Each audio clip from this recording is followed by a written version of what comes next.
자, 이번 시간은 제 1장으로서요. 전자현상에 대해서 한번 살펴보도록 하겠습니다.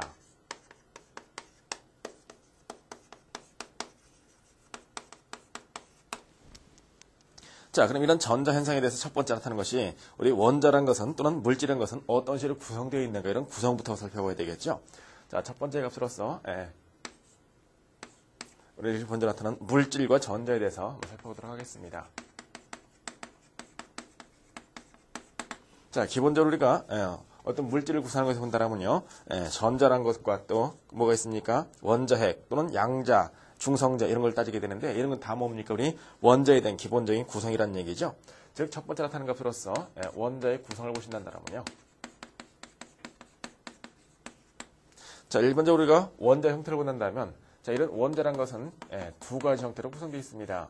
자, 일반적으로 뭐가 있나요? 원자핵이라는 것과 그다음에 이 원자핵의 주위를 돕는 전자란 것으로 구성되어 있고요. 다시 이 원자핵이라는 것은 또 두 가지 형태로 구성되어 있죠. 뭐가 있습니까? 중성자라는 것이 있고요. 그리고 또 뭐가 있습니까? 양자라는 게 있다는 얘기죠. 자, 기본적으로 원자의 구성은 이런 식으로 해서 구성되어 있습니다.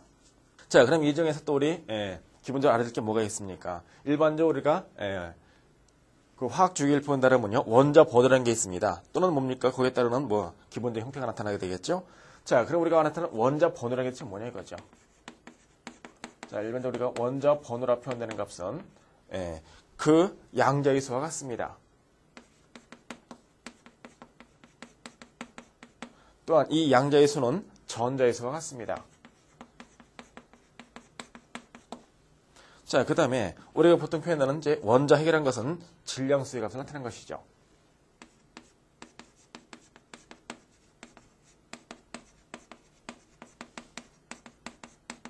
자, 그럼 이런 원자핵이라는 것은 또 뭐가 됩니까? 양자의 수와 중성자의 수를 더해준 것을 말하죠.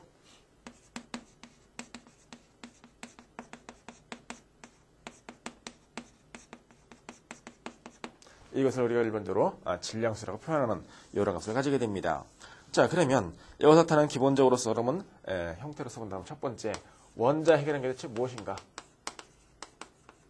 자, 일반적으로 우리가 원자핵이라는 단어는요, 플러스 하나를 가진 원자의 중심부를 원자핵이라고 하면서 이 원자핵은 몇 개의 중성자와 그 다음에 플러스로 대전한 양자로서 구성되어 있습니다. 즉, 양자를 가진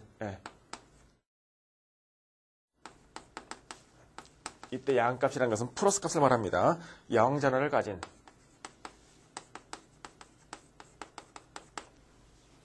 원자의 중심부를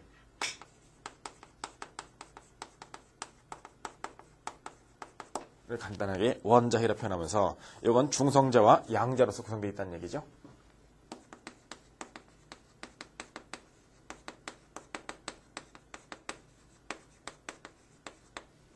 이것을 원자핵이라고 하고 그 다음에 두 번째 전자 이것을 우리가 뭡니까? 우리가 일렉트론이란다는 얘기죠.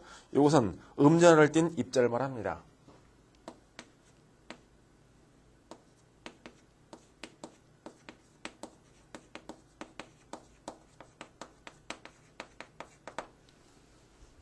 이것은 원자핵 둘레를 회전운동한다는 얘기죠.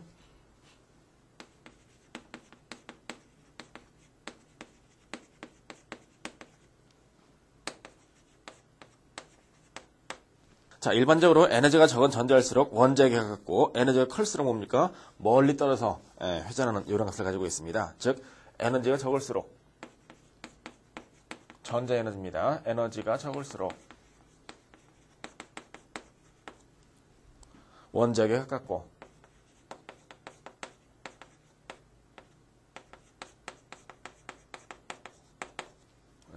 에너지가 클수록 원자에서 멀다.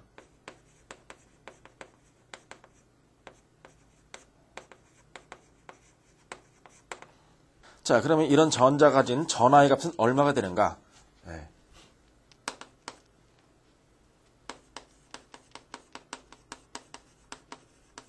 자, 이런 전자가 가진 전하의 값이라는 것은 즉 전자가 있는 음전하에 대한 절대값으로서 일반적으로 표현할 때 이걸 우리가 2라고 표현합니다. 이 2의 값은요. 1.602 곱하기 10의 마이너스 19승 쿨롱이라 표현되는 이런 정도의 값을 가지고 있습니다. 이것이 바로 전자에 대한 전하라는 얘기고, 그 다음에 두 번째, 이런 전하에 대한 질량은 어떻게 되겠는가? 전자에 대한 질량은 어떻게 되겠는가? 자, 이런 전자 그럼 어떻게 됩니까? 정지시 있을 때하고, 그 다음에 뭡니까? 운동할 때 두 가지 형태로 나타날 수가 있다는 얘기죠. 자, 먼저 정지시 질량이라는 것은 이때 값을 우리가 뭐라 표현하면 m 제로라 해서 표현하게 되는데, 이때 값은요 9.107 곱하기 10의 마이너스 31승 킬로그램의 형태를 가지고 있는 이런 값을 올렸다는 얘기죠. 즉 10의 마이너스 31승 킬로니까 상당히 작은 값이라는 얘기죠. 자, 그 다음에 두 번째, 운동 시에 질량은 어떻게 표현되는가? 이때 값을 일반적으로 m으로 표현한다는 얘기죠. 따라서 이때 m의 값이란 것은요, 여기 표현되어 있는 기본 시에 나타나는 정지시 질량, 즉 m 제로에 대한 값을요 루트 1 마이너스 c분의 v의 값으로 나눠준 이런 값의 전체 자선 값으로 나타나는 값으로 볼 수가 있습니다. 이때 나타나는 c 값이 뭡니까? 바로 광속이라는 얘기고, 이때 전자가 운동한다면 운동하는 속도의 값은 뭡니까? v로 나타나는 이런 값이라는 얘기죠. 그러면 이거의 값은 또한 대략적으로 얼마의 값으로 또한 표현이 가능하냐면요, 이것은 m0 플러스 c분의 2분의 1 mv 자승이라 표현되는 이런 식으로 또 표현할 수가 있죠. 자, 따라서 요거의 값은 또 다시 표현한다면 어떻게 될 수 있습니까? m0 플러스 c 자승분의 2로 표현되는, 즉 에너지 값으로서 표현할 수 있다는 얘기죠. 즉 운동을 하게 되는 물체의 에너지의 값으로서 대략적으로 표현이 가능해집니다. 그래서 우리가 일반적으로 표현할 적에 이때 표현되는 이의 값을 우리는 무엇이라 표현합니까? E 이퀄 mc 자승의 값으로서 표현해주면 되겠죠. 즉 여기 나타나는 에너지의 값이라는 건 일반적으로 질량과 거기 나타나는 광속으로 움직일 때 나타나는, 그렇죠? 광속으로 움직일 때에 대한 요거의 값으로서 표현되는 것을 일반적으로 에너지 값으로서 표현할 수가 있을 것입니다. 자, 그 다음에 비전하라 표현되는 것은 이런 전하가 있을 때 나타나는 전자에 대한 전하의 값을 뭡니까? 정지 질량으로 하는 것을 우리 일반적으로 비전하라고 표현합니다. 그러면 이런 비전하의 값은 또 어떤 식으로 나타나게 되는가? 즉 비전하 표현한다면 일반적으로 m0분의 2의 값으로 표현된 것을 비전하라고 표현합니다. 자, 그러면 여기가 표현되는 이 비전의 값은 1.759 곱하기 10의 11승 쿨룸 per 킬로그램.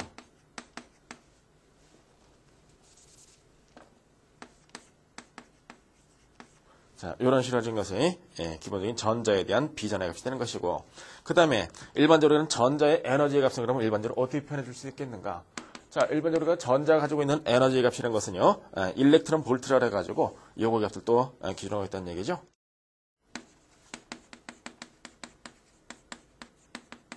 자, 이것은 한 개의 전자가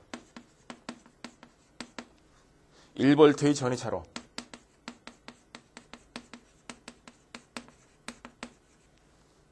얻는 운동에너지,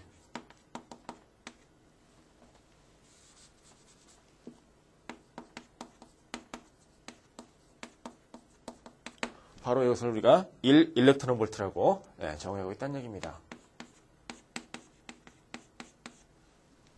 자, 그럼 이때 나타나는 1 일렉트론 볼트라는 것은 대략 어느 정도의 크기를 나타내느냐면요, 이것은 1.6 곱하기 10의 마이너스 19승 줄이라고 표현되는 이런 값으로서 또 표현할 수가 있게 되겠죠. 이것이 바로 1 일렉트론 볼트로 표현되는 전자의 에너지 값을 나타내고 있습니다.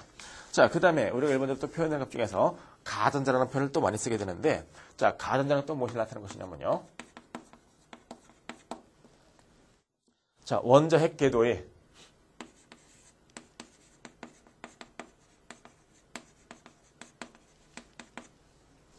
가장 바깥쪽 궤도를 돌고 있는 전자를 말합니다.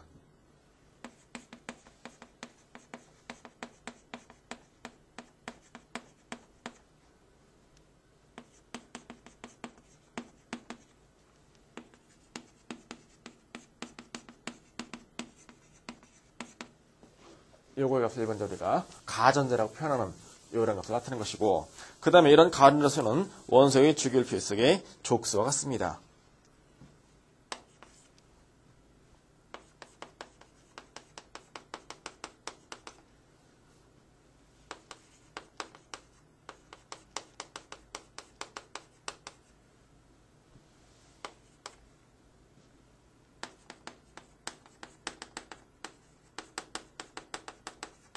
자, 우리가 보통 1조 원수다, 2조 원수다, 3조 원수다 표현하잖아요. 그때 나타나는 조의 수와 같은 이런 값을 가지고 있는 것을 말합니다.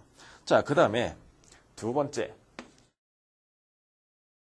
원자의 그러면 전자력 구성은 어떻게 되어 있는가?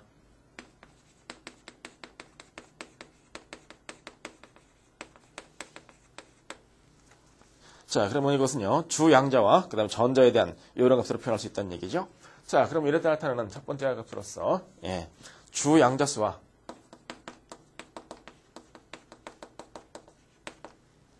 전자 수용 능력.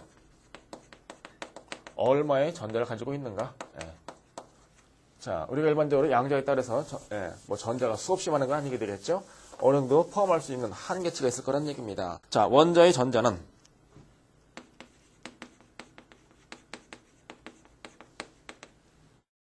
허용된 궤도, 이것을 우리 뭐라 하냐면요, 일반적으로 첫 번째 궤도, 두 번째 궤도, 세 번째 궤도, 네 번째 궤도의 값을 각각 전자각으로서 K각, L각, M각, N각이라 표현되는 이런 값을 나타내주게 됩니다. 그러면 이런 각각의 전자각 또는 궤도수에 들어갈 수 있는 전자의 수를 재현하고 있다는 얘기죠. 자, 그때의 값을 나타내는 것을 우리 뭐라 하냐면 파울리의 베타 원자라 표현하는데, 바로 이런 원자의 전자라는 것은요, 허용된 궤도,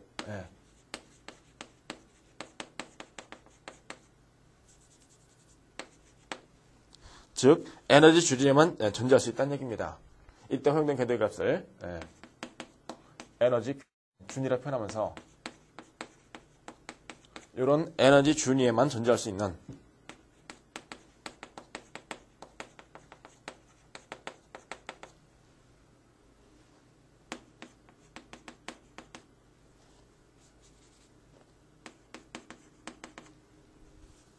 이런 각각에 수용할 수 있는 전자의 수도 제한되어 있다는 얘기죠.